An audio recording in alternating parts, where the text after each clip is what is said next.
விக்ரம்னு ஒரு பையன். அவன் லைஃப்பில் இழக்காத விஷயமே கிடையாது. ஜாப் இன்டர்வியூ போகிறான், ரிஜெக்ட் ஆகிடுறான்.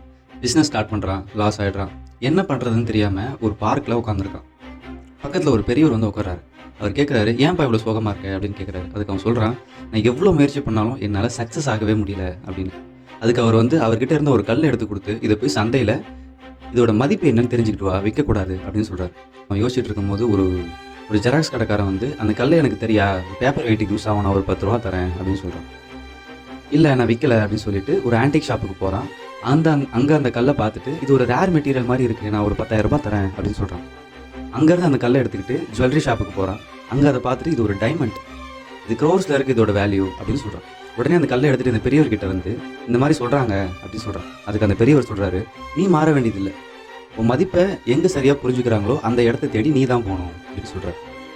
இதில் எனக்கு என்ன தோணுதுன்னா, அந்த ஜுவல்லரி ஷாப்புக்கு போனான்ல, அங்கேயே அவன் வாழ்க்கை மாறிடுச்சு.